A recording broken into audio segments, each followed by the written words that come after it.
What is going on, guys? This is the last video. It's crazy to say the last video of the Ironman prep series. I promised you in the race day video at the end that I was going to do a race day recap, and that's what I'm going to do today. I'm going to walk through my stats, how I was feeling during the race, specifically talking about the swim, the bike, the run, and everything in between, just to kind of analyze, post-race thoughts and performance. Now, before we dive into it, let's talk overall stats from the beginning. Now, my finish time was 11 hours, 28 minutes, and 8 seconds.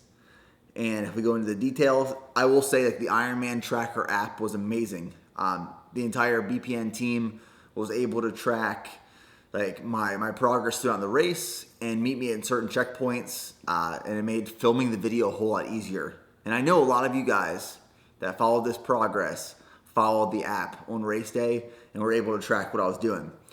So my swim was 1 hour, 17 minutes, 57 seconds. And that was better than I expected.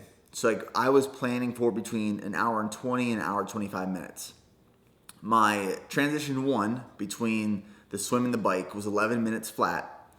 My bike was 5 hours, 48 minutes, 23 seconds, which I was shooting between 6 and 7 hours.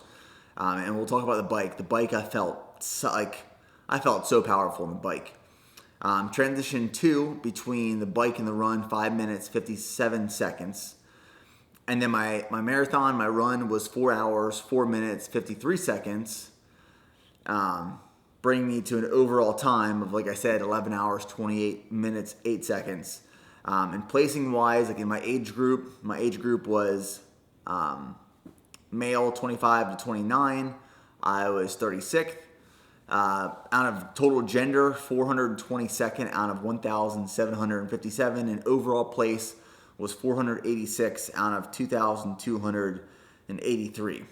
And for not only my first Ironman, but my first triathlon, I was super happy with those results because, I've said before, my overall goal time for this race was between 12 and 13 hours.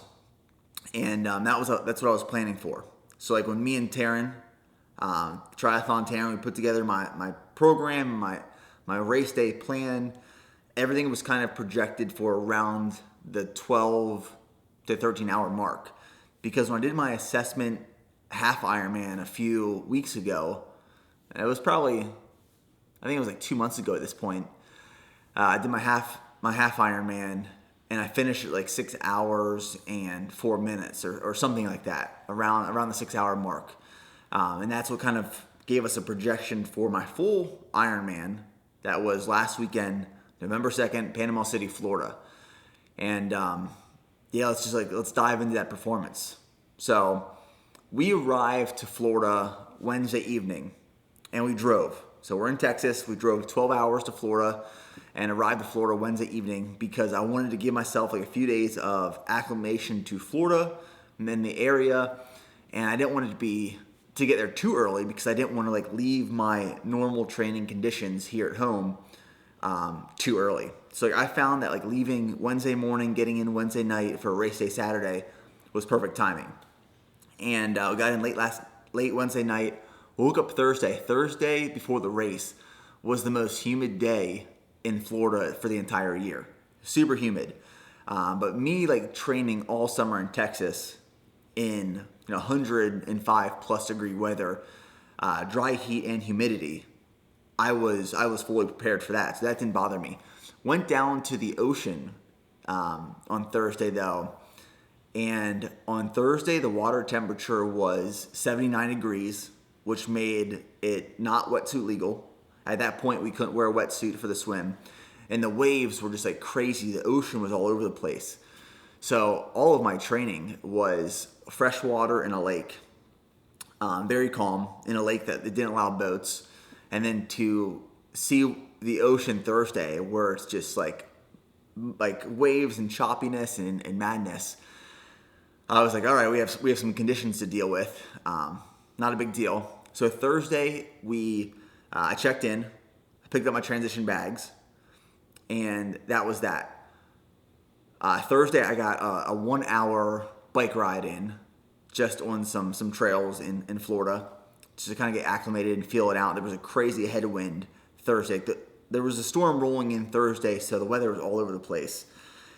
And then it rained, and that rain dropped the temperature dramatically. So Friday, the water temperature dropped 10 degrees. The water temperature was 69 degrees Friday, which made it wetsuit legal. And it was in like the low 40s temperature-wise. Humidity was gone, and the water was getting a little bit more calm. So Friday, I dropped off my bike at Ironman Village. I dropped off my transition bags, and I believe that's all we had to do Friday. Check in, athlete meeting, get some questions answered, and then drop off transition bags and bike in preparation for Saturday. So Saturday, I woke up, race day, at about 3 a.m. And that was, my plan was to eat my first meal 3 hours before the race. So my meal before the race, my meal at 3:30 a.m. was 2 instant packs of oatmeal, which was 30 grams of carbs each, so 60 grams of carbs there, plus a banana. So I had about 90 grams of carbs in that meal right there. I had a Scratch hyperhydrator, which is about 2,000 milligrams of electrolytes. I had Bare Performance Nutrition Strong Greens and Strong Reds. And then I just drank some coffee because I wanted to go to the bathroom before the race. If you guys have ever done a race, whether it's a 5K, half marathon, Ironman, whatever it is, you know that what you want to do is go to the bathroom before that race starts, right? And that was my goal, and that goal was accomplished. So I kind of just chilled out from that meal until we had to leave. We left the house at 4:45 a.m. because we were staying around 25 minutes away from the Ironman Village. So we got in the truck, drove, had no problems parking. And at that point, I went to my bike and I dropped off my nutrition on my bike. So I had 4 water bottles. And I'll talk more about nutrition plan, but in my water bottles, I had 4 on my bike to start. Each water bottle had 40 grams of carbs, and it had 1,000 milligrams of sodium per water bottle. And I had a little pack in the front of my bike that carried 6 goos on there, right? So I dropped off my nutrition on my bike. I pumped up my tires one more time to 105 PSI. Just checked out the bike, make sure that was all right. I dropped off my special needs bags that were going to be placed midway through the bike and the run. Now, I didn't end up using the special needs bags, but I had them there just in case, in case I needed something. And in those special needs bags, I had an extra pair of socks. I had more nutrition. I had some goos, some field bars, and I had some ibuprofen and electrolyte tabs, just in case I needed something out of it. So dropped all that stuff off, and logistically, you're just trying to get everything set up and situated before heading down to the beach for the race. Because this being my first triathlon, I was just thinking, man, there's so many moving pieces. I hope my transition bag is where it's supposed to be. I hope my bike is it's good where it's at. Because when you leave that stuff, you leave it, and you just trust that no one's going to mess with it, that everything's going to be situated and where you left it. So that's one thing that was in the back of my mind the entire time, because you rely on all your gear. You need it for the race, right? So that day, race day, it was wetsuit legal. So the water temperature was below 76.1. Woke up and it was 44, 45 degrees. And heading down to the beach, seeing the water as the sun's starting to rise, there was not a ripple in the ocean. It was as calm as can be. It was ideal weather temperatures that day. So the highest, it got 65 degrees. And like I said, in the morning, it was 44, 45 degrees. And it was a rolling start. So the way it worked is the pros went out first, and then you lined up in order based off of your projected swim time.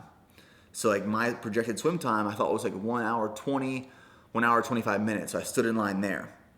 And they would send out 5 at a time, wait, 5 at a time, wait, 5 at a time, wait, so on and so forth.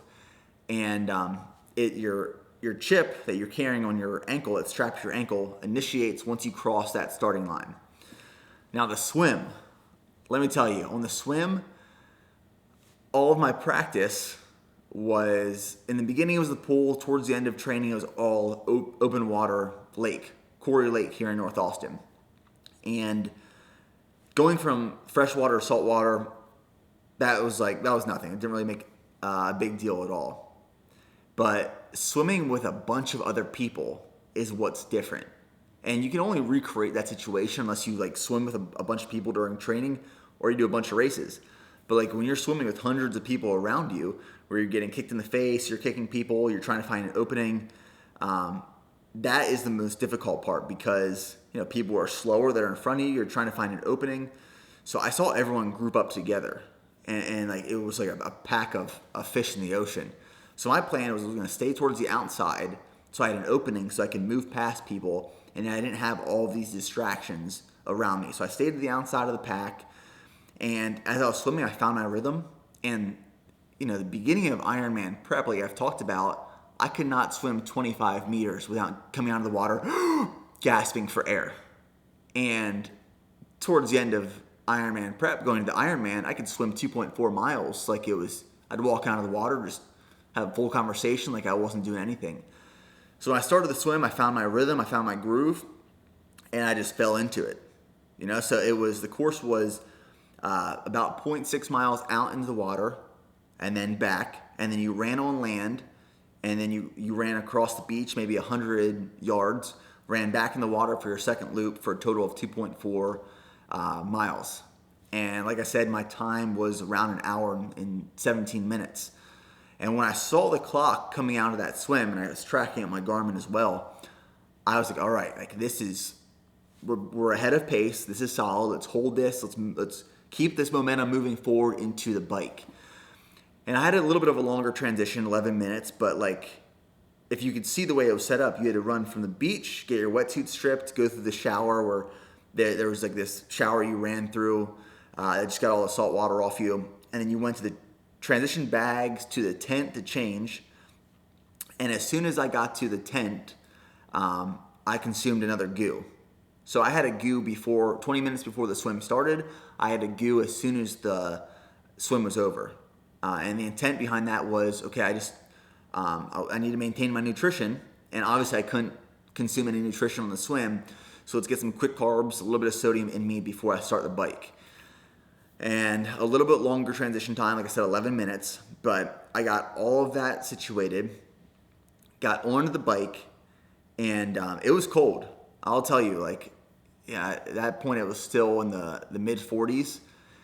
Sun was just came up. And the day before I bought a little fleece to wear on the bike, but I forgot to put it in my transition bag that morning. So I just had my tri-suit on, but I warmed up pretty fast after moving. And within 5 minutes of being on that bike, I accidentally kicked off one of my water bottles. So instead of having 4 water bottles, I only had 3. And I wasn't worried because I knew on the course there's nutrition. There are checkpoints set up. And at the checkpoints, I knew exactly what they were going to be carrying there. And one of the things was Gatorade Endurance. And a bottle of Gatorade Endurance has about 40 grams of carbs and like 700 milligrams of sodium. So close to what I was already carrying on the bike. So that wasn't a big deal. I could just pick up one of those as I needed it. But I kicked off one of those bottles within 5 minutes. I was like, come on, you gotta be kidding me. So I start my bike and I keep a really moderate pace. And people are passing me left and right.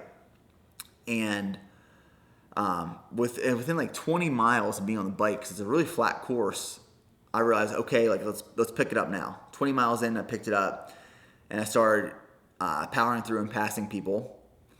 And I'm sticking to my nutrition the entire time. Keep in mind, it's cold.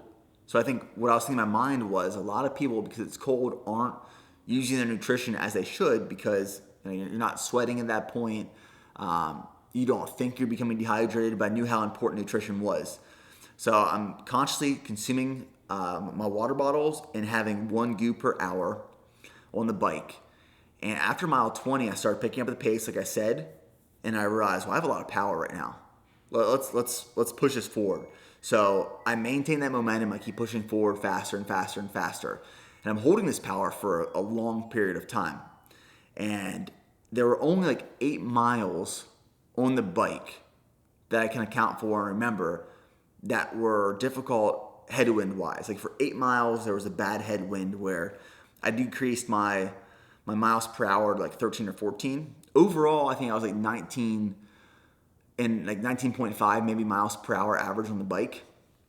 And after that 8-mile headwind, which was around mile 70, I have to say, the course turns around and I picked up momentum where my speed averaged like 24 to 26 miles per hour for the rest of the race. And the biggest thing I can say about that bike is, I started slower and all these people were passing me. And when I talked about the plan with Taryn, my coach, he told me, it was like, hey, let all these people pass you in the beginning because you will pass them on the back end. And it happened. Like all these people went out of the gate so hard on the bike and they're passing me left and right, left and right. And around mile 60, I'm seeing these same exact people that passed me earlier and I'm just booking by them. Like the best way to describe it is my legs felt so powerful on that bike the entire way through the course. Or I remember like mile 90 and I held aero position for 99.5% of that race. I just remember sitting there mile 90 thinking my legs have so much power in them right now. So much. And I'm just passing people left and right, left and right. And I'm keeping track of my pace the entire time. And I realized, okay, I'm going to finish this under 6 hours. Like we're making really, really good time. So I end up finishing that bike under 6 hours. My transition time was shorter between the bike and the run because all I had to do really is drop off my bike. The volunteers take your bike, put my take my cycling shoes off, put my running shoes on, put my race bib on that has my number, and then just throw on my hat, sunglasses, and pick up my base performance salt that I had in hand. Now, I had another goo in between the bike and the run for some more nutrition. So up until this point, my nutrition plan is spot on, and I feel solid. And I also consumed 600 milligrams of ibuprofen in between the bike and the run, just precautionary. I didn't need it at that point, but it was just precautionary going into the marathon. So when I started that marathon, I ran that first mile at a 7-minute and 32nd minute per mile pace. And here's the thing. I ran that first mile and I felt like my plan was to run around a 9-minute per mile pace. And I felt like I was running a 9-minute per mile pace. And I kept looking at my watch and my watch kept saying 7:30 for that first mile. I'm like, this has got to be wrong. I'm not running this fast. Well, I did run it that fast. I ran that first mile 7:30. And I didn't want to burn out for the back end of that run. So I pulled back my pace after that first mile to around 9 minutes per mile. And I held that for a long time. Now the nutrition plan on the course was, and after consulting with Taryn, I would use the base performance salt stick about every 20 minutes, but it ended up being every mile that I would use the base performance salt stick.